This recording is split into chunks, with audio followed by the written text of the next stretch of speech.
Bismillahirrahmanirrahim. This is Sir Imran and you are watching Sindh Job Academy YouTube channel. हाणे अॼु जे हिन video lecture में पाण हल कंदासीं मोक टेस्ट 28। हाणे जेका असां वटि मोक टेस्ट 28 आहे इहा मुश्तमिल आहे जनरल साइंस जे सब्जेक्ट ते। टोटल मार्क्स आहिनि 50 ऐं पासिंग मार्क्स असां रखिया 35। त हिन वीडियो लेक्चर में मां हिन पूरे 50 क्वेश्चन्स के डिटेल सां एक्सप्लेन कंदुसि, त वीडियो के आख़िर ताईं ॾिसण जी गुज़ारिश। हाणे अचो था पंहिंजी हिन टेस्ट के हल कयूं।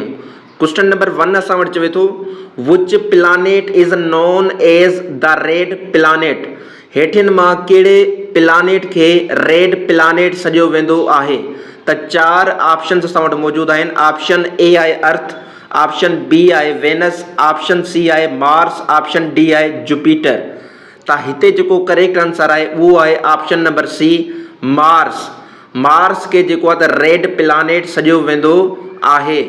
हाणे प्लानेट जो मतिलबु छा हूंदो आहे? सियारो। ठीकु आहे। इहा जेका प्लानेट्स हूंदा आहिनि इहे सिज जे चौधारी छा कंदा आहिनि? रिवोल्व कंदा आहिनि, घुमंदा आहिनि। हाणे जेका असां वटि ॿिया ऑप्शन्स आहिनि उनखे बि चेक करे था वठूं। हाणे जेको ऑप्शन मिलियल आहे अर्थ, जिते असां रहंदा आहियूं, त इहो बि हिकु प्लानेट आहे। ठीकु आहे। त अर्थ खे छा सॾियो वेंदो आहे? Blue planet. हाणे ही एक्स्ट्रा पॉइंट आहिनि। अर्थ खे छा सॾियो वेंदो आहे? ब्लू प्लानेट सॾियो वेंदो आहे। ऐं उनखां अलावा जेको असां वटि ऑप्शन बी मिलियल आहे वेनस, त इन जा 3 नाला यादि रखी छॾिजो। इनखे मॉर्निंग स्टार ऐं उनखां अलावा इवनिंग स्टार ऐं अर्थ्स ट्विन सॾियो वेंदो आहे। Earth's twin. त वेनस जा घणा नाला थी विया? 3 नाला थी विया, मॉर्निंग स्टार, इवनिंग स्टार या अर्थ्स ट्विन। छाजे करे ही तमामु ब्राइटेस्ट प्लानेट हूंदो आहे सोलर सिस्टम में, इन जे करे इनखे मॉर्निंग स्टार, इवनिंग स्टार सॾियो वेंदो आहे। ऑप्शन नंबर डी जेको जुपिटर आहे इहो असांजो छा आहे? वरी इहो असांजो लार्जेस्ट प्लानेट आहे। इहो असांजो छा आहे? लार्जेस्ट प्लानेट आहे सोलर सिस्टम में। अच्छा, जेको स्मॉलेस्ट आहे, ठीकु आहे, स्मॉलेस्ट नंढे में नंढो असां वटि आहे प्लानेट, उहो असां वटि कहिड़ो आहे? उहो असां वटि आहे मरकरी। उहो असां वटि आहे मरकरी। त उमेद आहे त ही क्वेश्चन तव्हांखे डिटेल सां समझ आयो हूंदो। क्वेश्चन नंबर 2 असां वटि आहे, चवे थो how many planets are there in the solar system. Solar system में असां वटि टोटल सियारा केतिरा आहिनि, प्लानेट्स केतिरा आहिनि? त there are 8 planets in the solar system. Option B हिते करेक्ट आहे। There are 8 planets in the solar system. हाणे तव्हांखे मां हिकु ट्रिक ॿुधाई हुई त सोलर सिस्टम में जेके असांजा प्लानेट्स आहिनि उनखे कीअं यादि कजे। त उन ते हिकु वीडियो ठहियलु आहे, मां उन जी लिंक जेको आहे त डिस्क्रिप्शन में ॾेई छॾींदुसि। ट्रिक ही हुई my very educated mother just served अस नूडल्स। ठीकु आहे। 8 प्लानेट्स आहिनि। हाणे जेको मां तव्हांखे स्टेटमेंट ॿुधाई त इन जो पहिरियों लेटर तव्हां खणो, उन जे मुताबिक़ उन जा नाला यादि रखंदा वञो। पहिरियों असांजो कहिड़ो आहे? मरकरी। उनखां पोइ कहिड़ो आहे? वेनस। उनखां पोइ अर्थ। अर्थ खां पोइ मार्स। हाणे यादि रखिजो जेका 4 पहिरियां प्लानेट्स आहिनि उनखे असां छा चवंदा आहियूं? Inner planets. ऐं जेका 4 ॿिया बचनि था उनखे छा चवंदासीं? Outer planets. ही पॉइंट बि यादि रखी छॾिजो। त ऑप्शन बी हिते करेक्ट आहे। क्वेश्चन नंबर 2 में देयर आर 8 प्लानेट्स इन दी सोलर सिस्टम। क्वेश्चन नंबर 3 असां वटि चवे थो द लार्जेस्ट प्लानेट इन दी solar system is dash dash. सभ खां वॾे में वॾो सियारो कहिड़ो आहे सोलर सिस्टम में, शमसी निज़ाम में? त उहो असां वटि आहे Jupiter. Jupiter is the largest planet इन द सोलर सिस्टम। ऐं असां वटि जेको स्मॉलेस्ट प्लानेट आहे उहो वरी कहिड़ो आहे? उहो असां वटि आहे mercury. Smallest planet is mercury. त ही पॉइंट बि यादि रखी छॾिजो। क्वेश्चन नंबर 4 असां वटि चवे थो which planet has the most moons. कहिड़े सियारे खे ज़्यादा खां ज़्यादा मून्स आहिनि? त हिते जेको करेक्ट आंसर आहे उहो आहे option number C Saturn. Saturn has the most moons, तक़रीबन 274। तक़रीबन केतिरा मून्स अथसि? 74 या पॉइंट भी याद रखी छॾिजो। ऐं उनखां अलावा असां वटि जेका ॿिया ऑप्शन्स आहिनि जीअं अर्थ के हिकिड़ो मून आहे, ठीकु आहे, नेचुरल सैटेलाइट। ऐं जेका मार्स आहे, मार्स के केतिरा मून्स आहिनि, त मार्स के 2 मून्स आहिनि। ऐं उनखां अलावा जेको मर्करी आहे त इनखे को बि मून न आहे, 0 मून आहे। क्वेश्चन नंबर 5 असां वटि चवे थो the sun is a dash dash. जेको असांजो सिज आहे उहो छा आहे, त सिज असांजो छा आहे, बेसिकली स्टार आहे। ऑप्शन बी हिते करेक्ट आहे, the sun is a star. हाणे यादि रखो जेका सिज असांजो आहे, ठीकु आहे, उहो मेन ज़रियो आहे रोशनी जो। ऐं उनखां अलावा सिज जेको ठहियलु हूंदो आहे, कंपोज़ हूंदो आहे हाइड्रोजन ऐं हीलियम गैसिस ते। ही पॉइंट बि यादि रखी छॾिजो। क्वेश्चन नंबर 6 असां वटि आहे, चवे थो which is the closest planet to the sun. चवे थो सिज जे क़रीब तरीन सियारो कहिड़ो आहे, त सिज जे क़रीब तरीन सियारो असां वटि आहे ऑप्शन नंबर बी हिते करेक्ट आहे, मर्करी। मर्करी जेको आहे त क्लोज़ेस्ट प्लैनेट आहे सिज जे। क्वेश्चन नंबर 7 असां वटि चवे थो which planet has a ring system. कहिड़े प्लैनेट के जेको आहे त रिंग सिस्टम आहे, त रिंग सिस्टम आहे असां वटि सैटर्न के। ऑप्शन सी हिते करेक्ट आहे, Saturn has a ring system. बाक़ी जेके असांजा ऑप्शन्स मौजूदु आहिनि उहा आहिनि इनर प्लैनेट्स, त उन वटि रिंग सिस्टम मौजूदु ई न आहे। त इन जे करे करेक्ट ऑप्शन कहिड़ो थींदो, Saturn. Saturn has a ring system.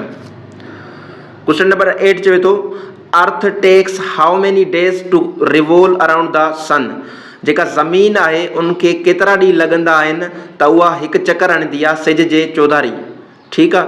त हिते करेक्ट ऑप्शन आहे ऑप्शन नंबर बी, 365 ॾींहं।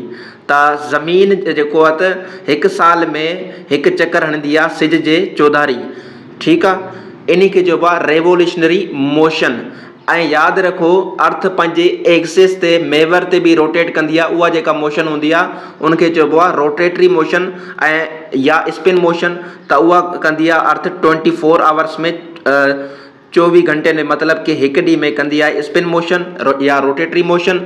लेकिन जेका रेवोल्यूशनरी मोशन हूंदी आहे उहा अर्थ कंदी आहे 365 ॾींहंनि में, यानी कि हिकु साल में। क्वेश्चन नंबर 9 असां वटि चवे थो what is the natural satellite of earth. Earth जी ज़मीन जी नेचुरल सैटेलाइट कहिड़ी आहे, यानी कि मून कहिड़ो आहे, त उहो असां वटि आहे option number B, moon. Moon is the natural satellite of earth. Option B हिते करेक्ट आहे।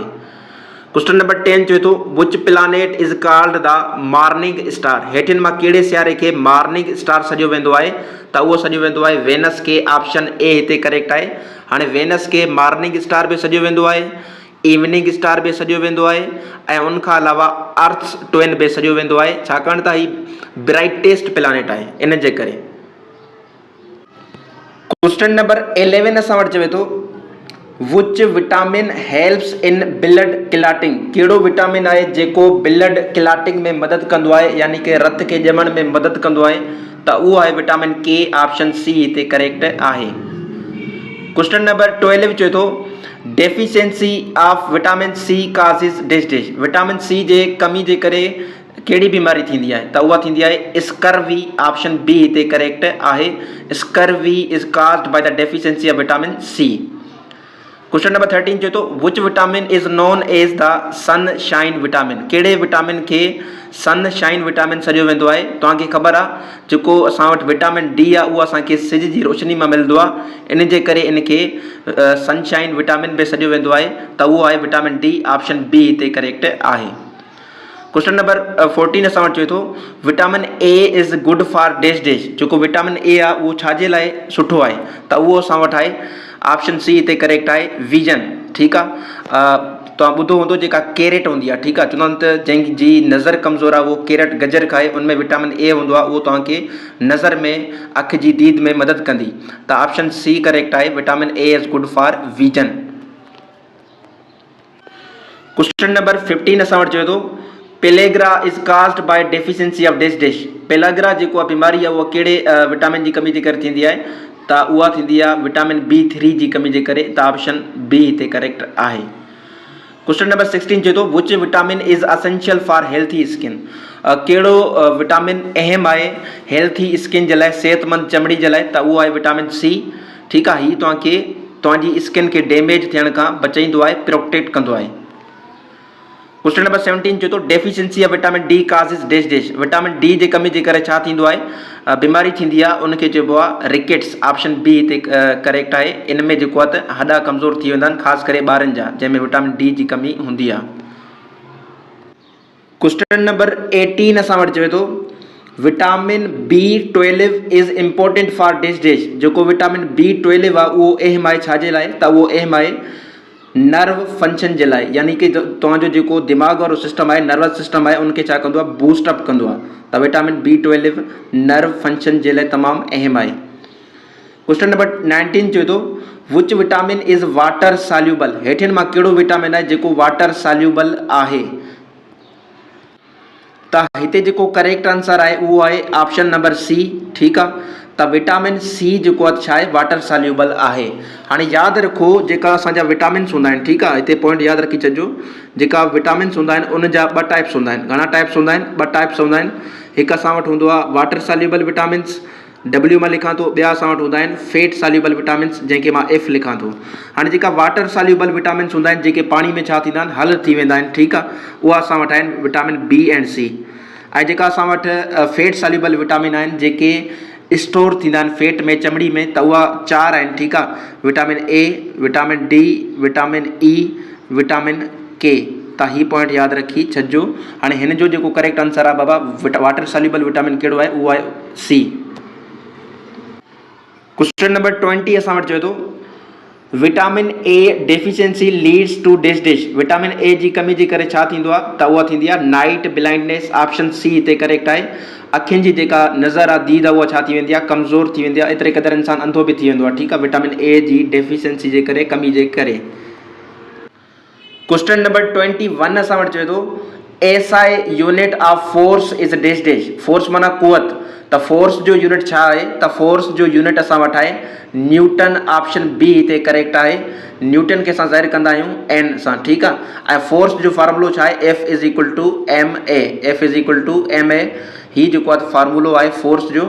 M जो मतिलबु आहे मास, A जो मतिलबु आहे एक्सेलरेशन, ऐं F जो मतिलबु छा आहे, force. F is equal to MA।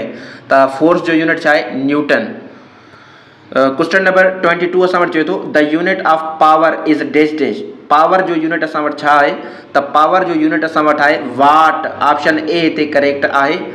What is the unit of power. Question number 23 चए थो SI unit of temperature is dash dash, यानी कि temperature is measured in dash dash. Temperature जो यूनिट छा आहे, SI, त उहो आहे केल्विन। ऑप्शन ए हिते करेक्ट आहे। क्वेश्चन नंबर 24 चए थो work is measured in dash dash. जेको वर्क आहे उनखे असां छा में मेजर कंदा आहियूं, यानी कि उनजो यूनिट कहिड़ो आहे, त उनजो यूनिट आहे जोल। ऑप्शन ए हिते करेक्ट आहे। हाणे यादि रखो जोल बराबरि हूंदो आहे न्यूटन मीटर जे, न्यूटन मीटर जे। त इहो पॉइंट बि यादि रखी छॾिजो। क्वेश्चन नंबर असां वटि आहे 25 चए थो the SI unit of pressure is dash dash. Pressure जो SI यूनिट कहिड़ो आहे, त प्रेशर जो SI यूनिट आहे पास्कल। ऑप्शन बी हिते करेक्ट आहे। हाणे यादि रखो प्रेशर जो फार्मूलो, त प्रेशर खे ज़ाहिर कंदा आहियूं P सां, ठीकु आहे। प्रेशर जो फार्मूला आहे F/A। F/A यानी कि force per unit area. Force per unit area. हाणे फोर्स जो यूनिट छा आहे, न्यूटन, ऐं एरिया जो यूनिट छा आहे, मीटर स्क्वायर। त इन जे करे इन जो यूनिट तव्हां लिखी सघो था न्यूटन पर स्क्वायर मीटर। न्यूटन पर स्क्वायर मीटर, या जेको आहे त फार्मूलो छा अथसि, F/A force per unit area. हाणे न्यूटन अपॉन मीटर स्क्वायर खे पाण छा चवंदा आहियूं, पास्कल चवंदा आहियूं। क्वेश्चन नंबर असां वटि आहे 26 चए थो the unit of electric current is dash dash. हाणे इलेक्ट्रिक करंट जो यूनिट छा आहे SI में, त उहो आहे एम्पियर। ऑप्शन सी हिते करेक्ट आहे। क्वेश्चन नंबर 27 चए थो what is the unit of energy. Energy जो असां वटि यूनिट कहिड़ो आहे, त एनर्जी जो यूनिट असां वटि आहे जोल। ऑप्शन बी हिते करेक्ट आहे। हाणे एनर्जी छा हूंदी आहे, एबिलिटी टू डू वर्क, कमु करण जी सलाहियत खे एनर्जी चइबो आहे। अच्छा, जेको जोल आहे उहो छाजे बराबरि हूंदो आहे, न्यूटन मीटर। न्यूटन मीटर जे बराबरि हूंदो आहे। क्वेश्चन नंबर असां वटि आहे 28 चए थो the unit of frequency is dash dash. Frequency जो यूनिट छा आहे असां वटि, त फ्रीक्वेंसी जो यूनिट असां वटि आहे हर्ट्ज़। ऑप्शन ए ते करेक्ट आहे हर्ट्ज़, जंहिंखे पाण शो कंदा आहियूं HZ सां। ये पॉइंट भी याद रखी छो। हाँ उनका असां वटि क्वेश्चन नंबर आहे 29 चए थो the unit of length is dash dash. Length जो एसआई यूनिट कहिड़ो आहे त उहो आहे मीटर। ऑप्शन सी हिते करेक्ट आहे। क्वेश्चन नंबर 30 चए थो unit of electrical resistance is dash dash. Electrical resistance जो यूनिट छा आहे, रेजिस्टेंस जो यूनिट छा आहे त उहो आहे ओम। ऑप्शन सी हिते करेक्ट आहे। ओम के असां ज़ाहिर कंदा आहियूं हिन कुझु निशानी सां। इहो पॉइंट बि यादि रखी छॾिजो। क्वेश्चन नंबर 31 असां वटि चए थो the basic unit of life is dash dash. ज़िंदगी जो बुनियादी एको कहिड़ो आहे त ज़िंदगी जो बुनियादी एको असां वटि आहे सेल। ऑप्शन सी हिते करेक्ट आहे। सेल खे सिंधी में चइबो आहे जीव घरड़ो। हाणे यादि रखो जेको असां वटि सेल आहे इनखे डिस्कवर कंहिं कयो, Robert Hooke. Robert Hooke discover कयो कंपाउंड माइक्रोस्कोप जी मदद सां। कॾहिं कयईं सेल खे डिस्कवर त 1665 में रॉबर्ट हुक कंपाउंड माइक्रोस्कोप जी मदद सां सेल खे डिस्कवर कयो ऐं cell basic unit of life आहे। क्वेश्चन नंबर 32 असां वटि चए थो which part of the cell controls its activities. Cell जो उहो कहिड़ो हिस्सो आहे जेको सेल जे सभिनी एक्टिविटीज़ खे कंट्रोल कंदो आहे त उहो आहे न्यूक्लियस। ऑप्शन बी हिते करेक्ट आहे। हाणे यादि रखो जेको न्यूक्लियस आहे उनखे चइबो आहे brain of cell. Brain of cell, brain of cell nucleus खे सॼो वेंदो आहे छाजे करे, छाकाणि त हीअ सॼियूं एक्टिविटीज़ सेल जो छा कंदो आहे, कंट्रोल कंदो आहे। हीअ बॉस आहे सेल जो, ईअं सम्झो। क्वेश्चन नंबर असां वटि आहे 33 which organelle is known as the power house of the cell. कहिड़े ऑर्गेनेल खे जेको आहे power house of the cell सॼो वञे थो त उहो सॼो वञे थो माइटोकॉन्ड्रिया खे। ऑप्शन बी हिते करेक्ट आहे। हाणे माइटोकॉन्ड्रिया खे पावर हाउस ऑफ सेल इन जे करे सॼो वेंदो आहे छाकाणि त हीअ एनर्जी प्रोडक्शन जो कमु कंदो आहे in the form of ATP. हाणे सेल में जेका एनर्जी प्रोड्यूस थींदी आहे कहिड़े फॉर्म में थींदी आहे, उहा एटीपी जे फॉर्म में थींदी आहे, एडिनोसाइन ट्राइफॉस्फेट जी फॉर्म में थींदी आहे। हाणे यादि रखो जेको असां वटि माइटोकॉन्ड्रिया आहे इन वटि पंहिंजो छा हूंदो आहे, डीएनए हूंदो आहे। पंहिंजो छा हूंदो आहे, डीएनए हूंदो आहे। इहो पॉइंट बि यादि रखी छॾिजो। हिकिड़ो ॿियो ऑर्गेनेल आहे क्लोरोप्लास्ट। क्लोरोप्लास्ट उनखे बि छा हूंदो आहे, पंहिंजो डीएनए हूंदो आहे। इहो पॉइंट बि यादि रखी छॾिजो। क्वेश्चन नंबर 34 असां वटि चए थो cell wall is found in dash dash. चए थो हेठिन मां कहिड़े ऑर्गेनिज़म में सेल वॉल मिलंदी आहे। ऑप्शन ए असां वटि आहे एनिमल सेल्स। त एनिमल सेल्स में असांखे सेल वॉल न मिलंदी, त ऑप्शन ग़लति आहे। ह्यूमन सेल्स में बि न मिलंदी, ग़लति ऑप्शन। प्लांट सेल में असांखे छा मिलंदी आहे, सेल वॉल मिलंदी आहे। ऐं उनखां अलावा बैक्टीरिया में बि सेल वॉल मिलंदी आहे। त इन जे करे हिते ओनली हटायो ऐं ऑप्शन सी ऐं डी खे छा करो, करेक्ट कयो पंहिंजे तरफ़ां। सेल वॉल जेको असांखे प्लांट सेल में मिलंदी आहे ऐं ॿियो कहिड़े सेल में मिलंदी आहे, बैक्टीरिया सेल में। ऐं उनखां अलावा तव्हांखे फंजई में भी मिलती। ठीक है, फंजई में भी सेल वॉल मौजूद होंगी आहे। क्वेश्चन नंबर 35 असां वटि चए थो cytoplasm is a dash dash. Cytoplasm is dash. Option A आहे आउटर लेयर, आउटर लेयर न है। ऑप्शन बी आहे फ्लूइड एंड सेल। हाँ फ्लूइड जो मतलब होंगे पानी। तो बेसिकली साइटोप्लाज्म असां वटि जेको हूंदो आहे उनमें 70 खां 80% छा हूंदो आहे, पानी हूंदो आहे। ठीक है, या कॾहिं कॾहिं चवंदा 90% ताईं। ठीक है, तो 70 खां 80 या 70 खां 90% ताईं इनमें छा हूंदो आहे, पानी हूंदो आहे, फ्लूइड हूंदो आहे साइटोप्लाज्म में। त इन जे करे जेको करेक्ट ऑप्शन आहे उहो थींदो option number B, cytoplasm is fluid in cell, मतलब कि पानी हूंदो आहे सेल जे अंदर। क्वेश्चन नंबर 36 चए थो विच ऑर्गेनेल मेक्स प्रोटीन्स। हेठिन मां कहिड़ो ऑर्गेनेल आहे जेको प्रोटीन ठाहींदो आहे। त प्रोटीन केरु ठाहींदो आहे, राइबोसोम ठाहींदो आहे। ठीक आहे, ऑप्शन बी हिते करेक्ट आहे। Ribosome makes proteins. ऐं राइबोसोम खे छा सॾियो वेंदो आहे, प्रोटीन फैक्ट्री सॾियो वेंदो आहे। प्रोटीन फैक्ट्री, प्रोटीन फैक्ट्री कंहिंखे सॾियो वेंदो आहे, राइबोसोम खे सॾियो वेंदो आहे। हीअ पॉइंट बि यादि रखी छॾिजो। हाणे उनखां पोइ क्वेश्चन नंबर 37 असां वटि चए थो what is the jelly like substance in cells. Cell में हिकु जेली लाइक सब्सटेंस हूंदो आहे, उनखे छा सॾियो वेंदो आहे, त उनखे सॾियो वेंदो आहे साइटोप्लाज्म। ठीक है, ऑप्शन सी हिते करेक्ट आहे। क्वेश्चन नंबर 38 चए थो vacuole is mostly found in dash dash. Vacuole अक्सर करे असांखे कंहिं में मिलंदा आहिनि, त अक्सर करे असांखे मिलंदा आहिनि प्लांट्स में। ठीक आहे, ऑप्शन ए हिते करेक्ट आहे। प्लांट में हिकु वॾो लार्ज वैक्यूल हूंदो आहे। ठीक आहे, जंहिंमें प्लांट्स पाणी खे छा कंदो आहे, स्टोर कंदो आहे। हाणे एनिमल सेल में भी वैक्यूल्स मौजूद हूंदा आहिनि, लेकिन उहा नंढड़ा सिंबल मतलब के हूंदा आहिनि। ठीक आहे, ज़्यादा हूंदा आहिनि लेकिन तमामु सिंबल साइज़ में मौजूद हूंदा आहिनि, लेकिन सब खां वॾे में वॾो जेको वैक्यूल मौजूद हूंदो आहे उहो प्लांट सेल में हूंदो आहे। क्वेश्चन नंबर असां वटि आहे 39 चए थो विच सेल ऑर्गेनेल कंटेन्स डीएनए। ठीक है। चए तो कहिड़े सेल जे आरएनए में डीएनए हूंदो आहे त उहो हूंदो आहे न्यूक्लियस में। ठीक है। न्यूक्लियस डीएनए जेको पियो हूंदो आहे D oxy ribo nucleic acid उहो कंहिंजे अंदरि पियो हूंदो आहे न्यूक्लियस जे अंदरि पियो हूंदो आहे सेल में। हाणे यादि रखो ये जेको ऑप्शन मिलियल आहे असां वटि माइटोकॉन्ड्रिया इहो हिकु अहिड़े क़िस्म जो आरएनए आहे जंहिंखे पंहिंजो छा हूंदो आहे डीएनए हूंदो आहे। ऐं उनखां अलावा क्लोरोप्लास्ट आरएनए आहे जंहिंखे बि पंहिंजो छा हूंदो आहे डीएनए हूंदो आहे। क्वेश्चन नंबर 40 असां वटि चए थो the smallest living unit of an organism is dash dash. नंढे में नंढो लिविंग यूनिट कहिड़ो आहे ऑर्गेनिज्म जो त उहो आहे सेल। ऑप्शन सी हिते करेक्ट आहे। क्वेश्चन नंबर 41 चए थो फोटोसिंथेसिस अकर्स इन विच पार्ट ऑफ द प्लांट्स। जेका फोटोसिंथेसिस आहे ठीक आहे जंहिंमें बूटा पंहिंजो खाधो पाण तयारु कंदा आहिनि उहो प्लांट जे कहिड़े पार्ट में थींदो आहे त उहो थींदो आहे लीव्स में। ऑप्शन सी हिते करेक्ट आहे। क्वेश्चन नंबर 42 चए थो which gas is used in photosynthesis. हाणे फोटोसिंथेसिस में कहिड़ी गैस इस्तेमालु थींदी आहे त तव्हां हिकु इक्वेशन पढ़ी हूंदी ठीक आहे। जॾहिं असां वटि 6 मालिक्यूल वाटर जा ऐं उनखां अलावा 6 मालिक्यूल कार्बन डाइऑक्साइड जा रिएक्ट कंदा आहिनि त ग्लूकोज़ ठहंदो आहे ऐं ऑक्सीजन छा थींदी आहे रिलीज़ थी वेंदी आहे। हालांकि पाणी जा 12 जेको आहे त मालिक्यूल इस्तेमालु कंदा आहिनि लेकिन उनमें इस्तेमालु असां वटि 6 थींदा आहिनि ठीक आहे। 6 बची पवंदा आहिनि एज़ अ बाई प्रोडक्ट। त कहिड़ी गैस असां वटि फोटोसिंथेसिस में यूज़ कंदा आहिनि प्लांट्स त उहा कंदा आहिनि कार्बन डाइऑक्साइड। त ऑप्शन सी हिते करेक्ट आहे।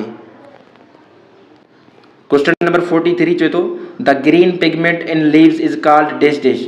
बूटिन में जेको आहे त ग्रीन पिगमेंट हूंदो आहे ठीक आहे त उनखे छा सॾियो वेंदो आहे त उनखे सॾियो वेंदो आहे क्लोरोफल। ऑप्शन बी हिते करेक्ट आहे।